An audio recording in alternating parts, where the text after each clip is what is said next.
નમસ્કાર વિદ્યાર્થી મિત્રો, આપ સૌનું ગુજરાતી પાઠશાળામાં હાર્દિક સ્વાગત છે. વિદ્યાર્થી મિત્રો, આજે આપણે ધોરણ 9 વિષય ગણિત વાર્ષિક પરીક્ષા માટે મોસ્ટ આઈએમપી પ્રશ્નો પ્રકરણ નંબર 4 દ્વિચલ સુરેખ સમીકરણોના આઈએમપી પ્રશ્નોનું વિગતવાર સોલ્યુશન જોવાના છીએ. વિદ્યાર્થી મિત્રો, આપણી યુટ્યુબ ચેનલ ઉપર ગણિત અને વિજ્ઞાનના બધા જ ચેપ્ટરના આઈએમપી પ્રશ્નો કે જે આપણને વાર્ષિક પરીક્ષા માટે ઉપયોગી બને એવા વિડીયોની એક આખી સિરીઝ બનાવી રહ્યા છીએ. તો આજે જ અમારી ચેનલને સબસ્ક્રાઇબ કરો અને બાજુમાં રહેલ બેલ આઇકોન જરૂરથી દબાવો, જેથી કરીને અમારા વિડીયોની નોટિફિકેશન આપ સુધી સૌથી પહેલા મળી રહે. તો ચેપ્ટર નંબર 4 દ્વિચલ સુરેખ સમીકરણોમાં એમસીક્યુ આપણે સૌ પ્રથમ જોઈએ તો એમાં પહેલું કે નીચેના સમીકરણો પૈકી ખાલી જગ્યાનો આલેખ બિંદુ 3-2 માંથી પસાર થાય છે. તો વિદ્યાર્થી મિત્રો, અહીંયા જે આપણને 4 સમીકરણ આપેલા છે એમાંથી x બરાબર આપણે 3 લઈએ અને y બરાબર -2 લઈએ તો એમાંથી કયા સમીકરણનું સમાધાન થાય એ આપણો ઉકેલ આવે. તો સૌ પ્રથમ આપણે પહેલું જોઈએ કે 2x, x એટલે 3 વત્તા 5y, y એટલે -2. તો આનું સાદુરૂપ 6 થાય, આનું સાદુરૂપ -10 થાય, એટલે આનું સાદુરૂપમાં શું આવશે તો કે -4. તો આ પહેલું આવશે નહીં. બીજું, x બરાબર આપણે 3 મૂકીએ અને y બરાબર જે છે એ આપણે -2 મૂકીએ તો આનું સાદુરૂપ શું થાય 3 - 4 એટલે -1. તો આ પણ ઓપ્શન આવશે નહીં. ત્યારબાદ જોઈએ કે 2x - 3 એટલે કે 2 ગુણ્યા 3 માઇનસ 3 ગુણ્યા y, y એટલે -2. તો 3 દુ 6, 3 દુ 6, માઇનસ માઇનસ પ્લસ એટલે આન્સર આવે 12. તો આ સમીકરણનું સમાધાન થાય તો આપણો જવાબ આવે કે 2x - 3y બરાબર 12 નો આલેખ બિંદુ 3-2 માંથી પસાર થાય છે. ત્યારબાદ બીજું કે 3x - 5y બરાબર 30 નો આલેખ x અક્ષને ખાલી જગ્યા બિંદુમાં છેદે. તો આપણું સમીકરણ જે છે એ શું છે તો કે 3x - 5y બરાબર 30. x અક્ષને છેદે તો x બરાબર આપણે 0 લઈ લઈએ તો y બરાબર આપણને શું મળે તો કે 3 ગુણ્યા 0 એટલે 0, -5y બરાબર 30. તો -5y બરાબર 30.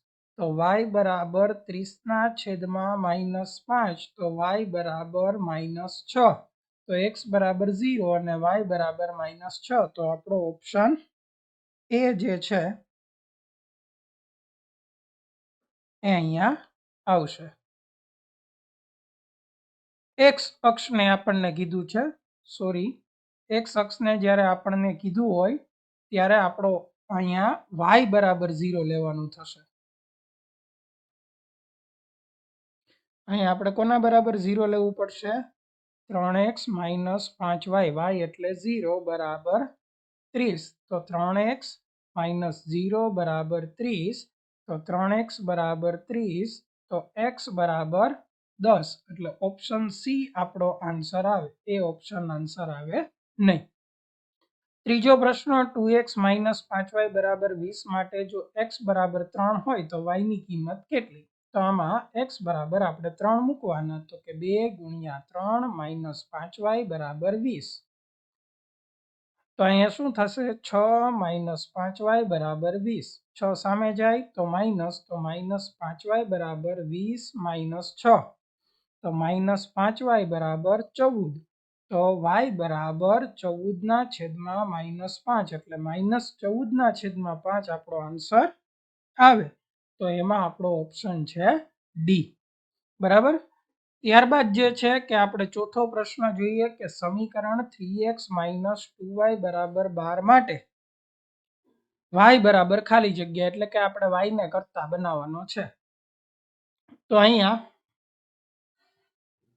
3x - 2y બરાબર 12.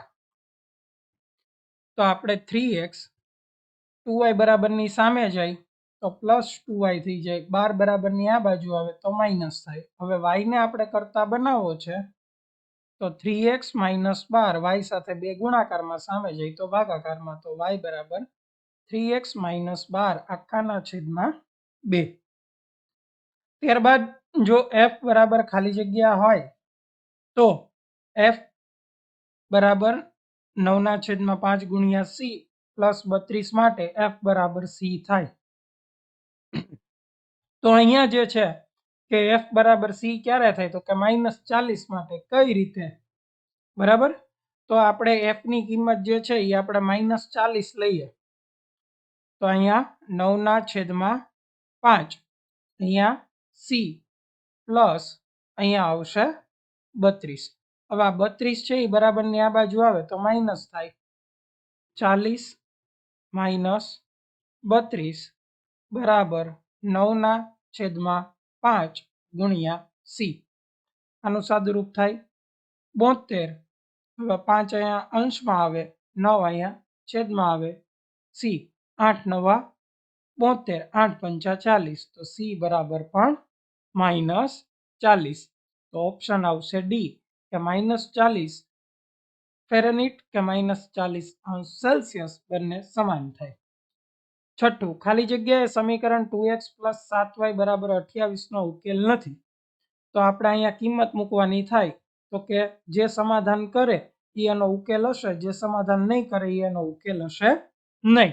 તો 14 આપણે મૂકીએ તો 2 × 14 વત્તા y ની જગ્યાએ 0 તો 7 દુ 14 અને 14 દુ 28 અને 7 0 0. તો આ પહેલું સમીકરણ ઉકેલ છે એટલે એ આન્સર આવે નહીં. પછી 0 4 તો કે 2 × 0 અને 7 × 4, 7 ચોક 28 ને 0 એટલે 28. તો એ પણ ઉકેલ છે. ત્યારબાદ 2 × 7 વત્તા 7 × 2 તો 7 દુ 14, 7 દુ 14, 14 14 28. તો સી ઓપ્શન પણ ઉકેલ છે. ડી ઓપ્શન ચેક કરીએ તો કે 2 × 2 વત્તા 7 × 7, 2 દુ 4, 7 7 49. આનો આન્સર કેટલો આવ્યો? 53. તો આ જે છે 2 7 એ સમીકરણ આ સમીકરણનો ઉકેલ નથી, જ્યારે આ પહેલા 3 ઓપ્શન જે છે એનો ઉકેલ છે. ત્યારબાદ ખાલી જગ્યા કે સુરેખ સમીકરણ 2x - 5y = 7 ને ખાલી જગ્યા ઉકેલ હોય તો આપણને જ્યારે એક સુરેખ સમીકરણ આપેલું હોય તો એક જ જે સુરેખ સમીકરણ છે એને અનંત ઉકેલ કહેવાય. બરાબર, એને કેટલા ઉકેલ છે? અનંત. ત્યારબાદ 4x - ky = 20 નો એક ઉકેલ 10 4 હોય તો k બરાબર શોધો. તો અહીંયા આપણે શું કરીએ? 4x તો x ની જગ્યાએ આપણે શું મૂકવાના ઉકેલમાં તો કે 10 માઇનસ ky, y ની જગ્યાએ કેટલા મૂકવાના? 4 બરાબર 20. તો આનો ગુણાકાર કેટલો થાય? 40 માઇનસ 4k બરાબર 20. 40 20 આ બાજુ આવે માઇનસ, 4k સામે જાય પ્લસ, બાદબાકી કેટલી થાય? 20 બરાબર 4k. તો k બરાબર 20/4. તો k બરાબર 4 × 5 = 20. આપણો આન્સર આવશે 5. y બરાબર x પરના કોઈ પણ બિંદુનું સ્વરૂપ તો એ સ્વરૂપનું હોય, કારણ કે આ જે છે એ બે સમાન નથી. x 0 છે તો આ y અક્ષ ઉપરનું બિંદુ છે, બરાબર, અને અહીંયા પણ બંને સમાન નથી એટલે એ બે આન્સર આવશે નહીં. એ આ સ્વરૂપનું હોય જ્યારે બંને સમાન હોય ત્યારે. જે સુરેખ સમીકરણના ઉકેલો -2 + 2 0 0 2 -2 હોય તેનું સ્વરૂપ કેવા પ્રકારનું હોય? બરાબર, તો x + y 0 પ્રકારનું સ્વરૂપ હોય. તમે અહીંયા મૂકો 2 - 2 એટલે 0 થાય, 0 0 0 થાય, 2 - 2 પણ 0 થાય. આ ત્રણેય બિંદુ છે એ આમાં સમાધાન થાય એટલે આ પ્રકારનું સ્વરૂપ હોય. બરાબર. ત્યારબાદ f બરાબર 9/5 ગુણ્યા c પ્લસ 32 માં c બરાબર 15 હોય તો f બરાબર ખાલી જગ્યા. તો અહીંયા 9/5 c એટલે 15 વત્તા 32. તો અહીંયા 5 તેરી 15, 9 તેરી 27 વત્તા 32. સરવાળો કરો, 7 ને 2 9, 2 ને 3 5. આપણો સરવાળો 59 આવે. તો ફેરનહીટ કેટલા થાય? 59. સુરેખ સમીકરણમાં 2x + 3y = 6 નો આલેખ y અક્ષને ખાલી જગ્યા બિંદુમાં છેદે. બરાબર, y અક્ષને કયા બિંદુમાં છેદે? તો કે x અક્ષ y અક્ષને છેદે એટલે x યામ એનો 0 હોય એટલે 2 * 0 3y = 6. આનું 0 તો 3y = 6 તો y = 6 ના છેદમાં 3 તો y = 2. y = 2 અને y અક્ષને છેદે એટલે x યામ 0 તો 0 2 આ પ્રકારનું બિંદુ આવે 0 2 અહીંયા આપણને આપેલું છે. ત્યારબાદ સેક્શન BCD ના પ્રશ્નો. એમાં 13મો પ્રશ્ન, નીચે ફેરનહીટનું સેલ્સિયસમાં રૂપાંતર કરતું સુરેખ સમીકરણ આપેલું છે. બરાબર, આ સમીકરણ છે. જો તાપમાન 86 ફેરનહીટ હોય તો સેલ્સિયસમાં શું તાપમાન થાય અને 35 સેલ્સિયસ હોય તો ફેરનહીટમાં શું થાય? સૌ પ્રથમ 86 ફેરનહીટ, તો અહીંયા F છે ત્યાં આપણે 86 મૂકીએ તો આ બંનેનો ગુણાકાર 430 -160 છેદમાં 9 બાદબાકી 270 ના છેદમાં 9 એટલે 30 સેલ્સિયસ. તો અહીંયા સેલ્સિયસમાં કેટલું થાય? 30 સેલ્સિયસ. હવે 35 સેલ્સિયસ આપ્યું તો અહીંયા 35 5f - 160 છેદમાં 9 9 અહીંયા જાય એટલે ગુણાકારમાં 35 × 9 315 160 બરાબરની આ બાજુ આવે તો પ્લસ 160 = 5f. આ બંનેનો સરવાળો થાય 475 = 5f. 5 આ બાજુ આવે તો ભાગાકારમાં 475 ના છેદમાં 5 તો ફેરનહીટ કેટલા આવશે? 95. ત્યારબાદ 14મો પ્રશ્ન કે x = 5 અને y = 4 એ સમીકરણ 4x - ky = 0 નો એક ઉકેલ હોય તો k ની કિંમત શોધો. તો આ ઉકેલ હોય તો આ સમીકરણનું સમાધાન કરે. તો સમાધાન કરે એટલે 4 × x ની જગ્યાએ 5 k ની જગ્યાએ 4 એટલે -k × 4 = 10. 4 × 5 = 20 - 4k = 10. 4k બરાબરની સામે જાય તો પ્લસ થાય, 10 આ બાજુ આવે તો માઇનસ થાય તો 20 - 10 = 4k. બાદબાકી કેટલી થાય? 10 = 4k તો k = 10 ના છેદમાં 4 5 દુ 10 અને 2 દુ 4 તો k = 5 ના છેદમાં 2 આપણને મળે. આપેલ દ્વિચલ સુરેખ સમીકરણને પ્રમાણિત સ્વરૂપમાં દર્શાવી a + b + c ની કિંમત શોધો. અહીંયા સમીકરણ આપેલું છે. તો સમીકરણનું દ્વિચલ સુરેખ સમીકરણનું પ્રમાણિત સ્વરૂપ ax + by + c = 0. x વાળું y વાળું અચળ બરાબર 0. તો આપણે આ 10 ને આ બાજુ લેવા પડે તો x - 5y - 10 = 0. હવે આપણે આને આ પ્રમાણિત સ્વરૂપ સાથે સરખાવવાનું. તો a = 1, b = -5, c = -10. a + b + c 1 - 5 - 10 આ બંનેનું 15 15 માંથી 1 જાય -14.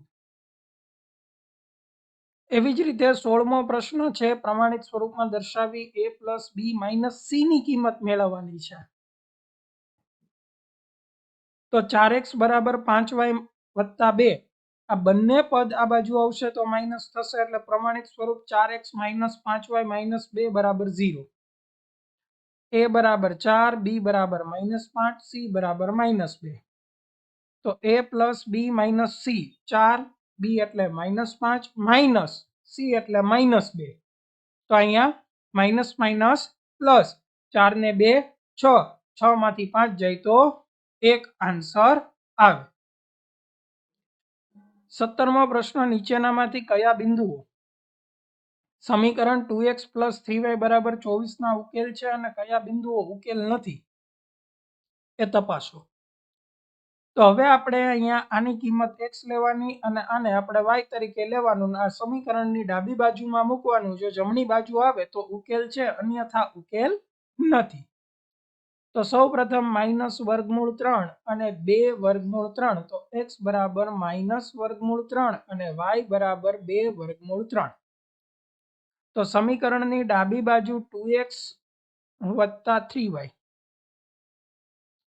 તો 2 ગુણ્યા માઇનસ વર્ગમૂળ 3 વત્તા 3 ગુણ્યા 2 વર્ગમૂળ 3. તો અહીંયા 2 માઇનસ 2 વર્ગમૂળ 3, 3 દુ 6, 6 વર્ગમૂળ 3, આ બંનેનું સાદુરૂપ થાય 4 વર્ગમૂળ 3. ડઝ નોટ ઇક્વલ ટુ જબા, એટલે આ ઉકેલ નથી.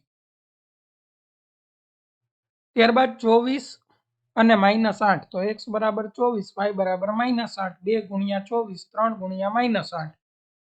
24 દુ 48, 8 તેરી 24, પરંતુ -48 માંથી 24 જાય 24 જમણી બાજુ, તો આ સમીકરણનો ઉકેલ છે. 18મો પ્રશ્ન, 2x પ્લસ 2y બરાબર 6 ના 4 ભિન્ન ઉકેલ મેળવો. તો આપણે સૌ પ્રથમ x પ્લસ 2y બરાબર 6, એમાં x ને આપણે કરતા બનાવીએ. કા x ને બનાવવાનો કા y ને બનાવવાનો. તો 6 માઇનસ 2y થાય. y બરાબર 0 લેતા x બરાબર 6 માઇનસ 2 ગુણ્યા 0, 2 ગુણ્યા 0 એટલે 0, 6 માઇનસ 0 એટલે 6. y 0 હોય ત્યારે x 6 આવે, y 1, તો 6 માઇનસ 2 ગુણ્યા 1, 6 માઇનસ 2 એટલે 4. y બરાબર 2 લઈએ તો 2 ગુણ્યા 2 એટલે -4, 6 માંથી 4 જાય તો 2. y બરાબર 3 લઈએ તો 6 માઇનસ 2 ગુણ્યા 3 એટલે 6 માઇનસ 6 એટલે 0. હવાના ઉકેલ કઈ રીતે લખવાના? તો કે પેલા x એટલે 6 0, 4 1, 2 2 અને 0 3. આ સમીકરણને અનંત ઉકેલો હોય. કેટલા? અનંત. પરંતુ આપણને 4 જ ગોતવાના કીધા, તો અહીંયા આપણે લખશું આપેલા સમીકરણના અનંત ઉકેલો પૈકીના 4 ઉકેલ 6 0, 4 1, 2 2 અને 0 3 છે. બરાબર.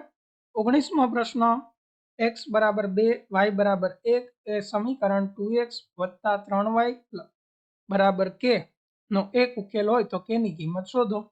આની પહેલા જ હમણાં જોયું એમ કે આ જો ઉકેલ હોય તો આ સમીકરણનું સમાધાન કરે. તો x બરાબર 2, y બરાબર 1 આ સમીકરણમાં મૂકી દેવાનું. 2 ગુણ્યા 2 વત્તા 3 ગુણ્યા 1 બરાબર k. 2 દુ 4, 3 એકુ 3, 4 ને 3 7. k ની કિંમત કેટલી આવે? 7. તો અહીંયા આપણું ચોથું ચેપ્ટર દ્વિચલ સુરેખ સમીકરણના જે પૂછાઈ શકે એવા આઈએમપી પ્રશ્નો હતા એનું સંપૂર્ણ સોલ્યુશન આપણે આ વિડીયોની અંદર જોયું. જો વિદ્યાર્થી મિત્રો તમને અમારો વિડીયો ગમ્યો હોય તો વિડીયોને લાઈક કરો, ચેનલને સબસ્ક્રાઇબ કરો અને વિડીયોની લિંક આપના બીજા મિત્રોને શેર કરો. Thank you for watching.